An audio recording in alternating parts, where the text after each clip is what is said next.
Bendiciones. Bienvenidos a este discipulado. Hoy estamos continuando esta serie que le hemos titulado Haciendo planes para este año 2026.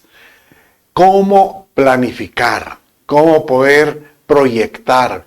Si yo tengo un sueño, ¿cómo llevarlo a cabo? Bueno, comenzamos la semana pasada y hoy entramos a la segunda parte. No se aparte, traiga un cuaderno, apunte, es muy importante, apunte y reciba esta enseñanza del Señor. Padre, toda la gloria, la honra te pertenece. Señor amado, háblanos, que tus palabras, Señor, caigan, Padre, en esta tierra sedienta.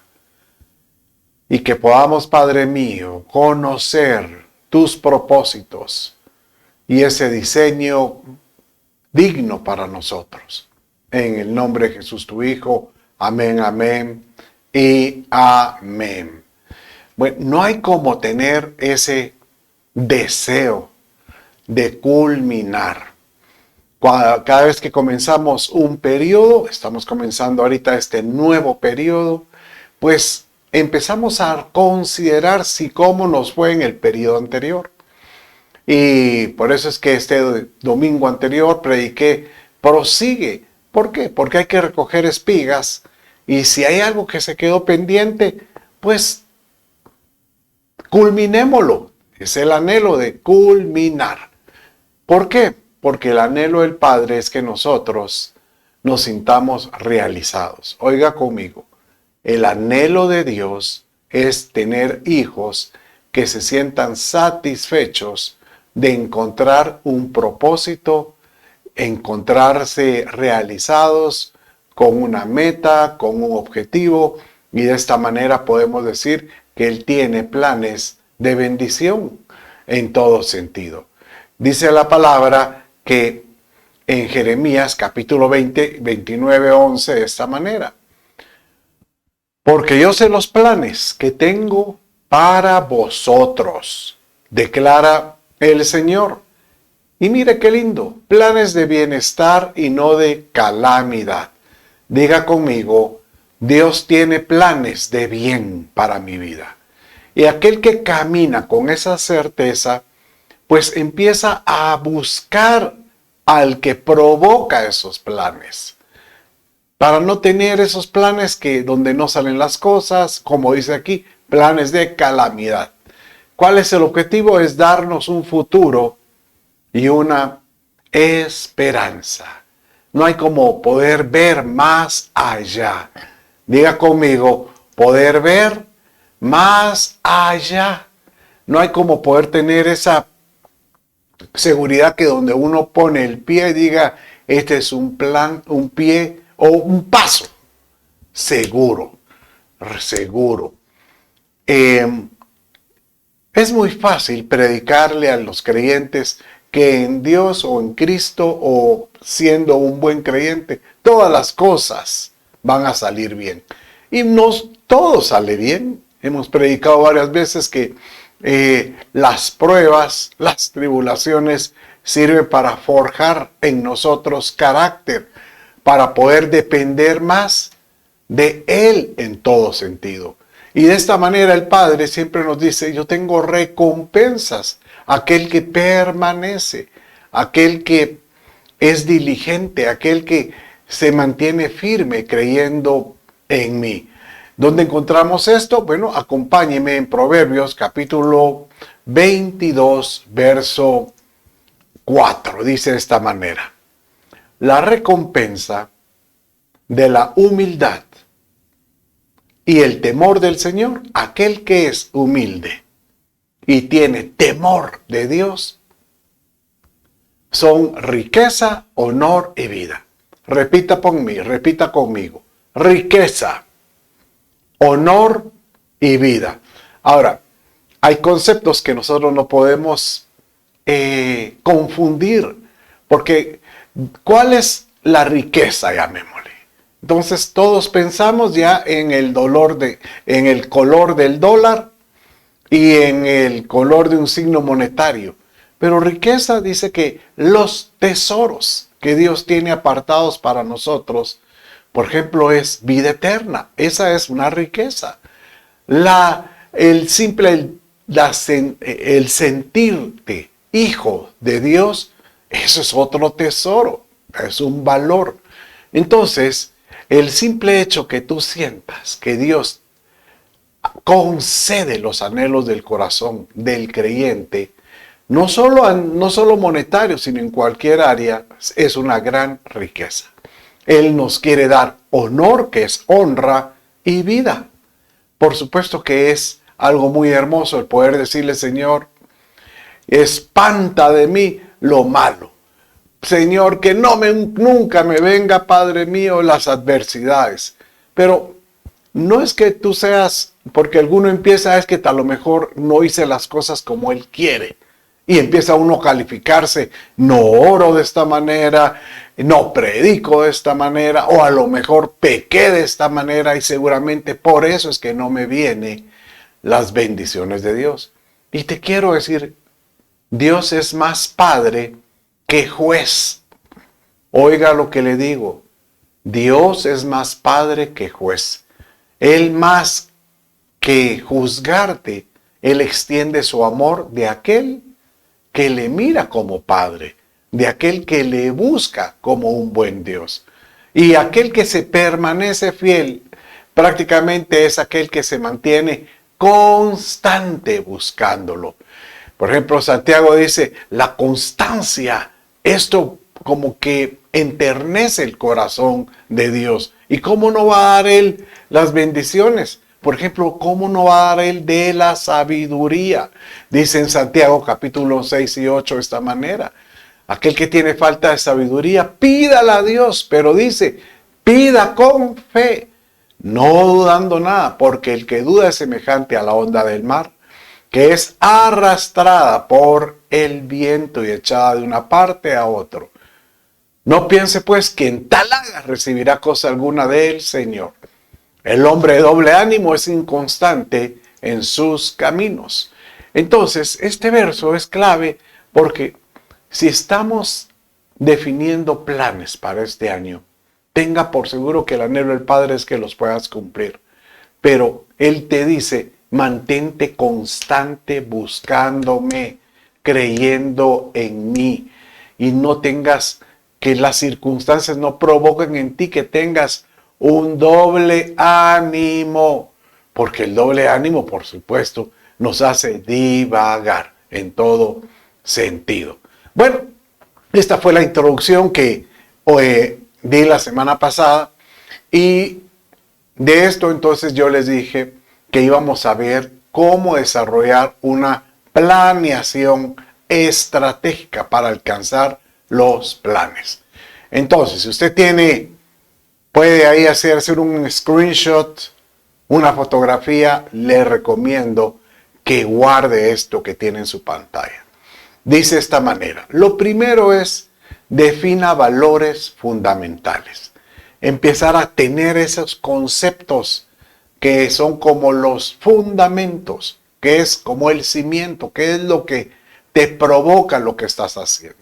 Formule una visión, desarrolle la visión, crear una estrategia a seguir, establecer etapas para esta estrategia, qué recursos necesarios y si es necesario que te acompañe en esta visión, motive a otros. Bueno, entonces, siendo así, ahora vamos hoy a continuar, o más bien dicho, a comenzar con el primero. Y el primero es, defina valores. ¿Qué es lo que te define? ¿Qué es lo que te provoca a hacer esto? ¿Qué es lo que te impulsa a alcanzar estos planes? Y aquí es donde tenemos, acuérdese que esta planeación estratégica podemos utilizar, por ejemplo, los planes que pide el mundo.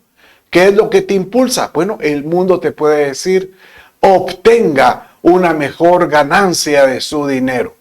Bueno, eso es lo que el mundo te provoca, pero realmente eso te va a dar paz. Entonces, ¿qué valores me deberían de impulsar?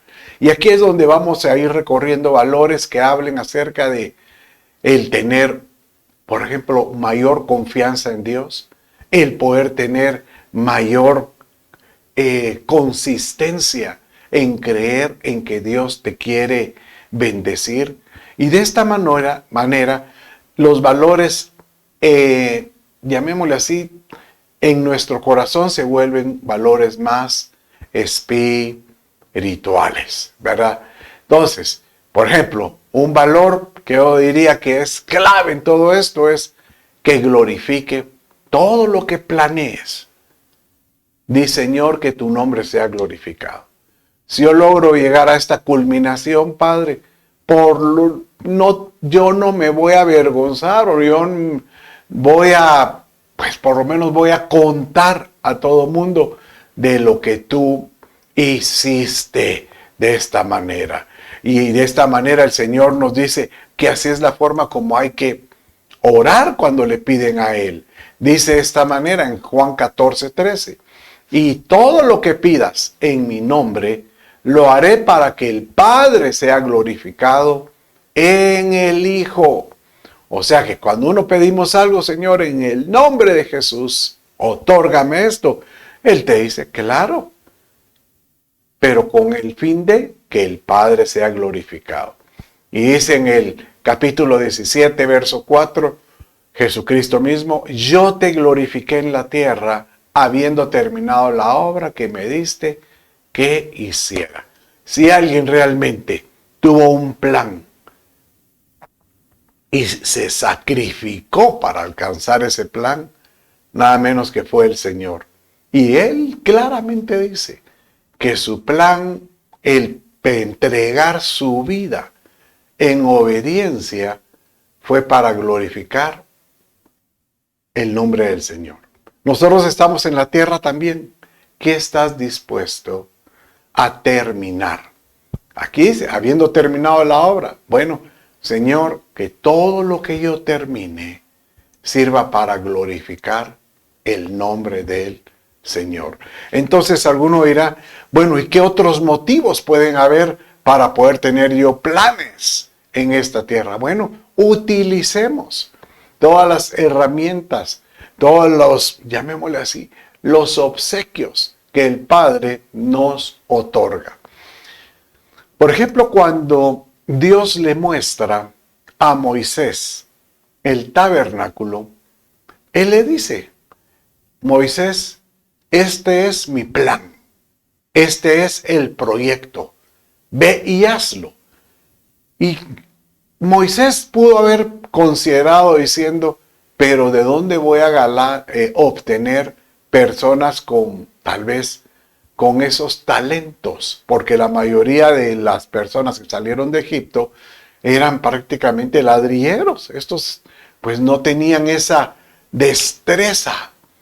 Y el Señor mismo le dijo, en Éxodo 31, verso 1, le dice, no te preocupes, porque mi espíritu caerá en estos personas que están alrededor tuyo y en estos, y empieza a mencionarles nombres.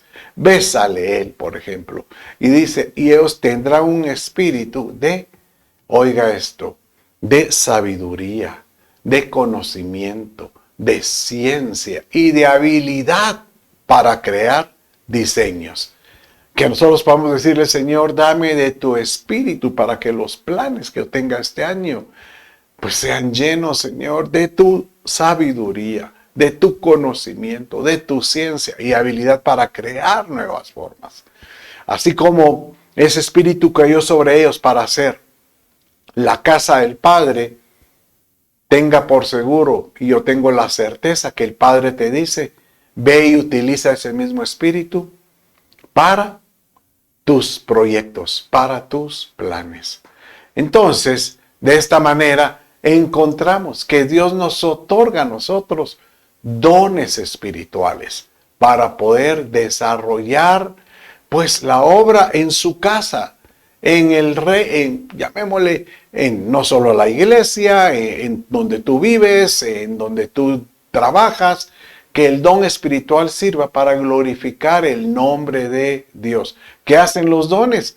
Bueno, como dice 1 Pedro, capítulo 4, verso 10, según cada uno ha recibido un don especial, úselo. Diga conmigo, lo usaré el don que Dios me dé, sirviéndoos los unos a los otros como buenos administradores de la multiforme gracia de Dios. Tenga por seguro que cuando Dios nos da dones, sirven para poder edificar el cuerpo de Cristo. Pero también esos dones pueden servir para que uno pueda glorificar el nombre de Dios en algún asunto particular. No hay como poderle decir, Señor, que mi vida se convierta en un reflejo de tu grandeza, de tus maravillas. Ese mismo verso nos dice en el verso que sigue de esta manera: el que habla, que hable conforme a las palabras de Dios. El que sirve, que lo haga por la fortaleza que Dios da, para que en todo Dios sea glorificado mediante Jesucristo. Diga conmigo, que yo pueda hablar conforme a sus palabras, que pueda hacer, que pueda servir conforme a su fortaleza. Y de esta manera podemos hallar que si tú decides pedirle a Dios que Él te llene de sus dones espirituales, tenga por seguro que Él te dice, está bien, ¿qué piensas hacer con estos? Bueno, Señor, que tu nombre sea glorificado, que la gente conozca más de Dios cuando sepa que puede tener temor del Señor. ¿Qué otra cosa nos debiera de impulsar? ¿Qué es lo que tú deberías decir, Señor? ¿Cómo puedo yo provocar para que esto se cumpla en mi vida? Bueno, que lo que tú hagas muestre la fe con que tú obras. Realmente, sin fe, dice Hebreos 11:1, es imposible agradar a Dios. Es pues la certeza de lo que se espera, la convicción de lo que no se ve. Es más, Pablo decía en Corinto, nosotros caminamos no por vista, sino por fe, dando a entender que aquel que ha caminado hace cosas con la fe para poder glorificar el nombre de Dios, por supuesto que va a ser un testimonio y muchos van a conocer de lo que Dios es capaz de hacer. Mire cómo dice Santiago, capítulo 2, 17 y 18. Así también la fe por sí misma, si no tiene obras, está muerta. Si tú tienes un plan y se queda sin una culminación, prácticamente se quedó muerto en esas palabras. Pero alguno te dirá, tú tienes fe y no tienes obras, ahora muéstrame tu fe sin las obras. Pero en otra posición sería, yo te muestro mi fe por mis planes, por mis labores, por mis culminaciones. Señor amado, danos la certeza que por medio de tu unción, por medio de al querer glorificarte, por medio de tus dones y por medio de la fe, vamos a poder alcanzar tus propósitos. Bueno, pero también, ¿qué otra cosa te puede impulsar? ¿Sabe que debería haber un impulso de esta manera? Que todo lo que tú hagas se haga con excelencia.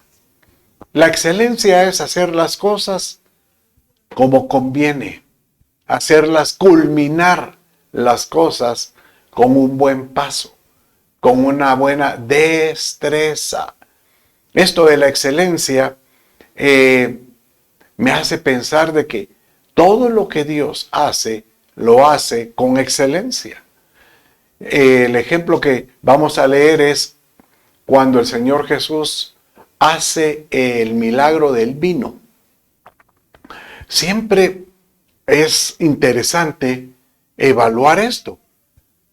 Si la gente que estaba en esa fiesta dice que ya se habían terminado las primeras garrafas de vino, la gente podríamos pensar que ya estaba entonada, o sea que ya estaba, llamémosle, pasado de copas.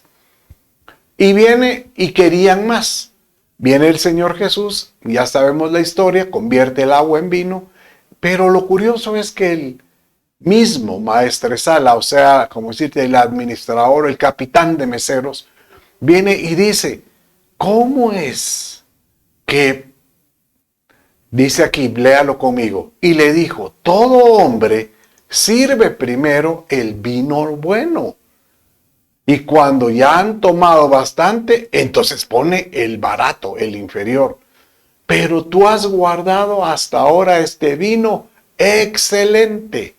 En otras palabras, ¿cómo es que Dios se dispuso a hacer un vino excelente cuando todos estaban entonados? Podríamos decir, pues ya estaba todo, es un vino que no lo van a saborear, que no lo van a disfrutar.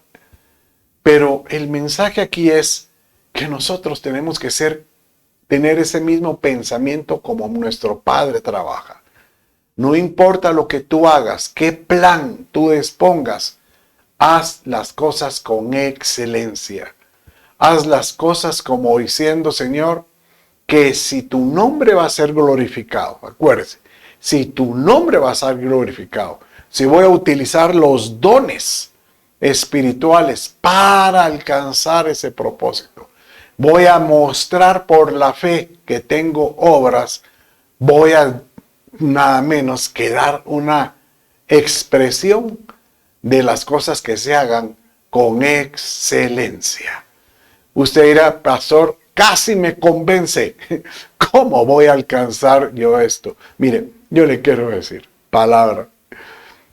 Yo he trabajado en lo secular y varias veces he comentado en estas enseñanzas de discipulado o el domingo que cuántas veces yo me comprometía a hacer cosas solo porque sentía en mi interior que podía hacer las cosas con excelencia.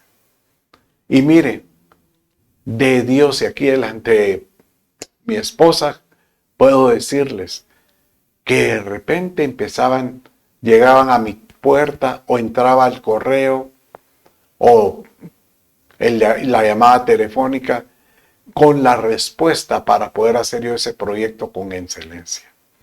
¿Sabes qué he concluido? Que aquel que viene y quiere glorificar el nombre de Dios, donde quiera que esté, el mismo Padre apoya y bendice.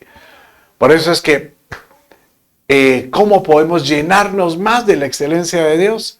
Pues Él mismo nos dijo, llénate de mi palabra. ¿Qué es la palabra de Dios? Bueno, no solo son historias bíblicas.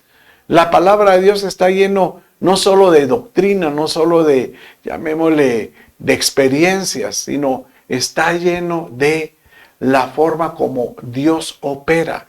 Cada vez que tú lees la Biblia tienes que pensar cómo Dios opera.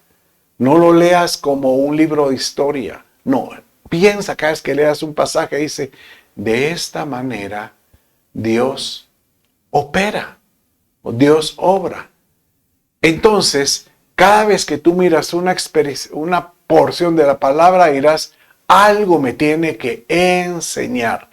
Y esto es lo que Pablo les trataba de decir a Timoteo, cuando él le dice en su segunda carta, capítulo 3, 16 y 17, donde le dice, toda esta escritura que está llena de experiencias, de historias, de valores, de principios, es inspirada por el Padre y útil. ¿Para qué nos va a servir? Para enseñar, reprender, corregir e instruir en justicia. ¿Cómo? Para poder alcanzar los planes de Dios. ¿Cómo? Pues de una forma donde el Padre mismo, donde dice aquí, a fin de que el hombre de Dios sea perfecto, equipado para todo buen plan. Señor amado, que tu palabra nos enseñe. Di conmigo, su palabra me enseñará, me instruirá, me corregirá y me llevará a toda buena destreza. Entonces, la conclusión es que cuando tú hagas todo esto, te vas a convertir en el propósito por el cual Dios quiere darte sus dones, quiere mostrar su fe, quiere darnos que cooperemos en la fe, nos quiere dar de todo buen propósito en nosotros para alcanzar las cosas por medio de su palabra. Y eso que va a provocar, oiga esto, va a provocar, como Él va a ser glorificado, vamos a tener testimonio. El hombre que cree en Dios tiene que demostrar que cree en Dios. Oiga lo que te digo. Si tú eres cristiano, tu vida tiene que mostrar lo que tú crees. No es que tú tengas un rótulo que diga, yo soy de Cristo. Entonces algunos dirán, él es cristiano por el rótulo. No. Oye esto. Tu vida se va a denotar por la fe que tú tienes, por los dones que tú operas y de la forma como tú glorificas el nombre del Señor. Eso se llama dar testimonio. Mire cómo dice Isaías 61. Levántate y resplandece, porque ha llegado tu luz y la gloria del Señor ha amanecido sobre ti. En otras palabras, aquel que se levanta con sus planes tiene que resplandecer. Alguien tiene que ver esa luz. O en 1 Pedro 2:12 de esta manera dice, pórtense bien cuando estén con gente que no cree en Dios. Así, aunque esa gente hable mal de ustedes, como que si fueran unos malvados, luego verá el bien que ustedes hacen. O sea que, aunque tu testimonio anterior a lo mejor no era el correcto, pero con lo que tú hagas ahora en adelante, la gente dirá, este realmente cambió. Y alabará a Dios el día que les pida cuentas a todos. En otras palabras, no hay como poder nosotros dar un testimonio con nuestra vida. Honestamente, ¿cuál es el objetivo de hacer planes para este año? Quiero salir de deudas. Perfecto, es un buen propósito. Quiero tener un negocio magnífico. Yo creo que todos deberíamos. Yo siempre pensé y siempre le recomendé a mis hijos, traten de ser independientes, porque eso les permite tener tiempo. Obviamente, siempre el objetivo es tener tiempo para servir, para tener tiempo para Él. Pero esto obliga a decir, ¿qué es lo que te motiva? Bueno, que el Señor nos dé a nosotros esa fortaleza, decir, Señor, yo quiero hacer planes para glorificar tu nombre, para tener dones espirituales de tu espíritu en mi vida, para que de esta manera, Señor, pueda caminar por fe, demostrando por la fe que tú estás conmigo y que tu palabra me acompañe por lo que yo he creído, y esto va a hacer que yo tenga testimonio a donde quiera que vaya. Bueno, con esto si ya tienes claro, ya apuntaste ahí, ¿qué es lo que te impulsa? ¿Qué es lo que te impulsa? Ahora podemos ir a la segundo renglón de esta planeación estratégica. Y el segundo renglón es formule una misión. O sea, ¿qué es eso de una misión? Bueno, usted se acuerda aquella película que se llamaba Misión Imposible. Bueno, generalmente esta película lo que era darle al actor o al espía una grabadora. Y ahí decía, su misión es esta. y le daba instrucciones de lo que tenía que hacer. Bueno, entonces, lo importante ahora que tú dirás, bueno, ¿qué misión tengo que hacer? Pero aquí es donde se convierte esta hermosa planeación que vamos a leer en un dilema, porque usted dirá, mire pastor, la verdad es que yo no tengo ni idea qué es lo que tengo que hacer. Bueno, entonces, la pregunta que yo te diría, bueno, hagamos una lista de posibles misiones que tú tengas que hacer. Y lo más fácil es, como dice aquí, ¿qué habilidades has desarrollado? ¿Qué áreas de oportunidad tienes? No porque tú vengas y empieces a levantar la mirada y estando de ver lo que hace el otro y dices, ay, aquel lo que hace es un taller de mecánica. Y tú no sabes ni papa de mecánica. No, ¿qué habilidades has desarrollado en tu vida? Mire, yo fui agricultor, pero ahora no tengo nada. Bueno, pero eso es algo. Porque tú podrías pensar tal vez en un tipo de siembra que no necesite tierra. Puede utilizar solo agua, por ejemplo, hidroponía. Uy, ¿qué es eso?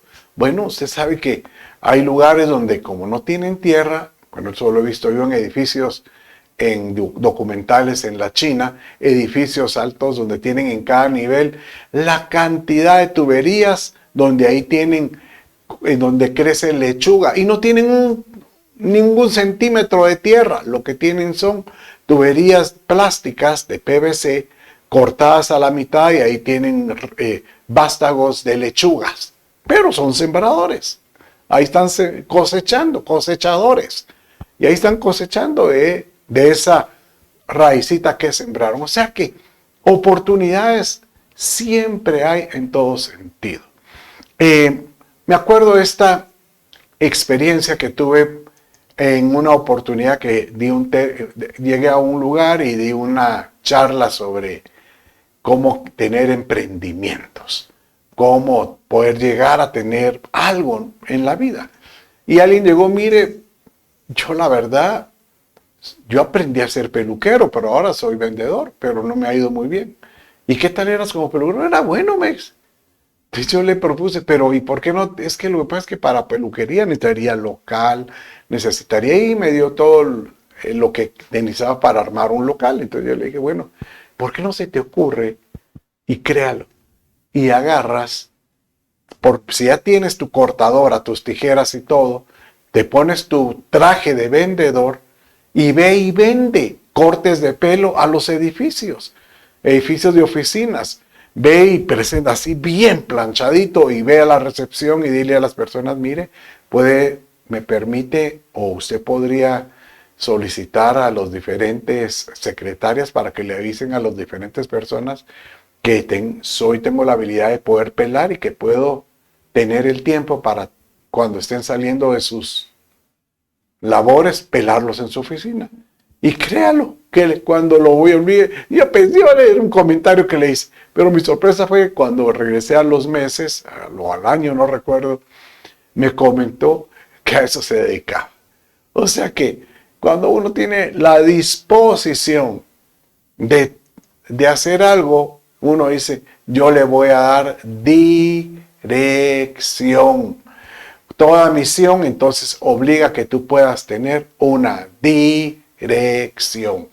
El Padre, cuando le dio la misión a Moisés de sacar al pueblo de Egipto, obviamente Él le dio claramente una dirección y le dijo, tú vas a tener que hacer esto. Y tal como lo dice en el verso 10 de capítulo 3, le dice, ahora pues ven y te enviaré a Faraón para saques a mi pueblo saques a mi pueblo, los hijos de Israel, de Egipto. Y luego le dice, y mira, y te daré la misma, vas a alcanzar la misión que yo le di a Abraham. ¿Cuál era? Alza los ojos y yo te daré y las llanuras de Canaán. Y cabalcando, él empieza esa misión con la dirección de la columna de fuego y la nube en el día. Fue fácil llegar. Josué 1:2 dice: mi siervo Moisés ha muerto. Ahora pues levántate, cruza este Jordán, tú y todo este pueblo, a la tierra que yo les doy a los hijos de Israel. Igual, la misión que tenía Abraham, a los años pasó a Moisés y ahora pasa a Josué. Siempre tiene un propósito, siempre tiene como decirte, alcanzar algo en todo sentido.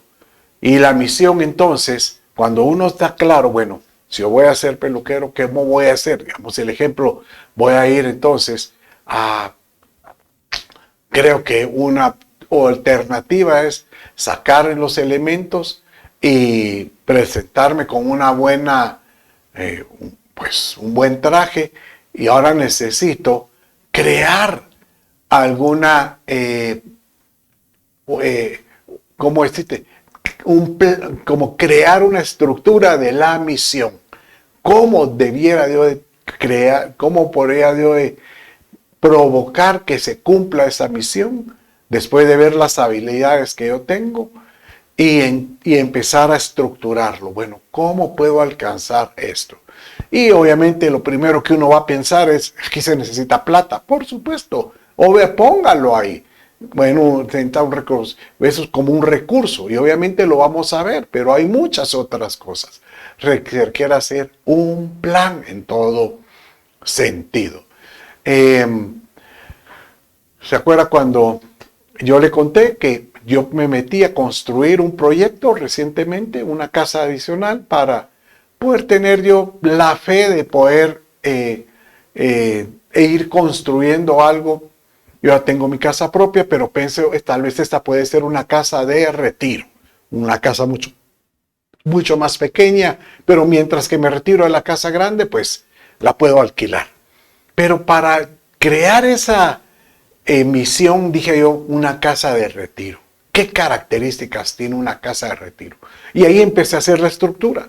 Una debe ser de un solo nivel, o por lo menos el nivel donde va a estar el dormitorio principal. Cuando uno es viejo, tiene que tener a la mano, por ejemplo, la cocina, la sala y todo eso. Y si hay dormitorios adicionales, que sean en el segundo nivel, ¿verdad?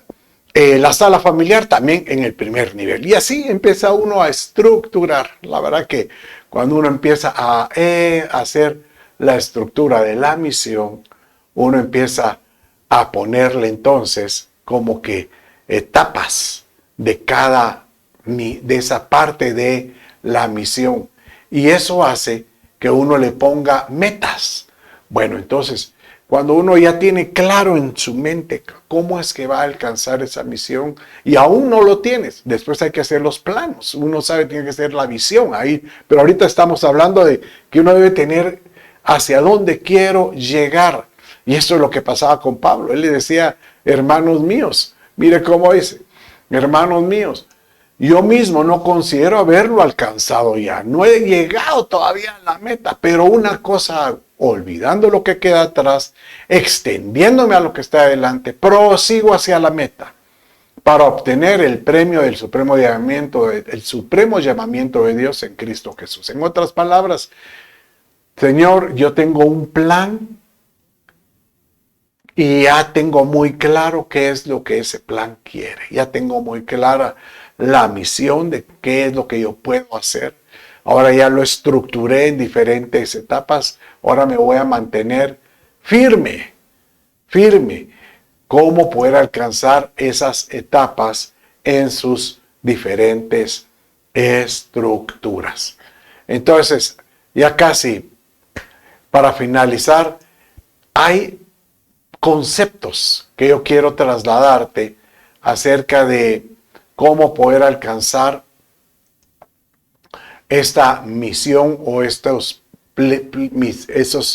misión estructurada, esas diferentes etapas. Y es entender que uno tiene que ser eficaz y uno tiene que ser eficiente. Y la combinación de ambos nos va a permitir ser efectivos. Para alcanzar todo plan en la vida, tú tienes que tener efectividad. ¿Qué es eso? La combinación de la eficacia y la eficiencia. Y esto, cuando uno tiene la combinación de la eficacia y la eficiencia, y en un rato voy a explicar, te moldea la estrategia. Y eso te permite evaluar cómo vas a alcanzar ese propósito que tienes. Para poder entender qué es eficacia y efectividad, lo voy a enseñar por medio de este plan, esta filmina que tiene enfrente. Imagínense, ese es el país de Guatemala. Y a usted le dicen, bueno, estimado, tiene que hacer una carretera desde un lugar hasta el otro lugar. Digamos que esté en el departamento o el estado de Petén. Bueno, el que es eficaz dirá, yo tengo que cumplir con el tiempo. Y el eficaz únicamente no va a estipular si se pasa llevando ruinas, si se pasa llevando la naturaleza. No, este viene y dice voy a hacer en línea recta y ahí comienza. Y eso, pues obviamente, aunque a lo mejor puede reducir el tiempo, el problema que hay es que tal vez no consideró problemas legales o problemas de algún tipo. En cambio, el eficiente dice, no, yo para evitar esos problemas legales, yo voy a hacer una carretera que evite ríos, que evite ruinas, que evite cualquier sitio arqueológico y hace un laberinto para poder llegar. Y eso hace que ese proyecto se vuelva carísimo, imposible de alcanzar.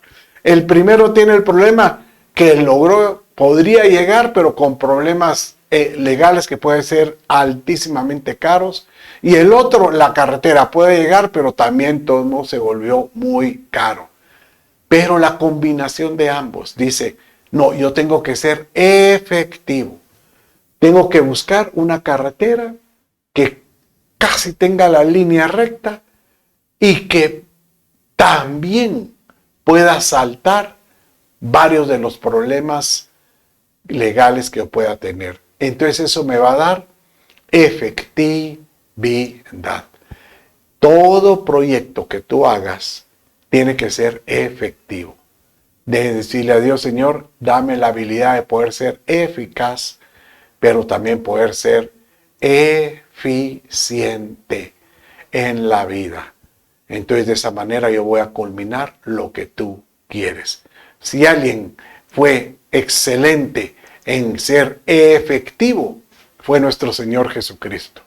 Porque Él, cuando Él otorgó, cuando Él ordenó, Él hizo el mandato de la gran comisión, ese tenía eficiencia, era un proyecto eficaz y era eficiente, y eso se convirtió en efectividad, o sea, logró el propósito que se quería.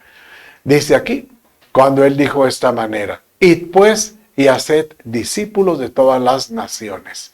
Ahí prácticamente les dio la misión y ahí empieza a estructurarlos, bautizándolos en el nombre del Padre, el Hijo y el Espíritu Santo. Esa es una estructura, una etapa.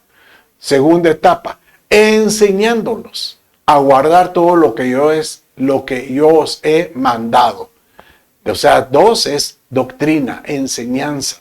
Y 3, yo estoy con vosotros todos los días hasta el fin del mundo. ¿Cómo va a estar con nosotros? Por medio de su Santo Espíritu, estar siendo llenos de su presencia continuamente. Y de esta manera encontramos que un proyecto, un plan como este, se volvió efectivo porque era eficaz y era eficiente. Y llegó a la meta que queríamos. Bueno, mis amados, prácticamente con esto finalizamos. Hoy yo le pido a Dios que esta etapa que hoy culminamos de cómo alcanzar esa misión con sus diferentes estrategias lleguen a tu corazón. Y dos, y uno sería qué es lo que te impulsa a hacer tus planes. No se aparte, la semana entrante seguimos viendo cómo alcanzar las metas de este año. Padre, en el nombre de Jesús, te ruego, nos bendigas. Llénanos, Señor, de tu dirección para alcanzar tus planes. Te lo pido. Y que este año sea un año exitoso en todo sentido. Dios me los bendiga. Bendiciones.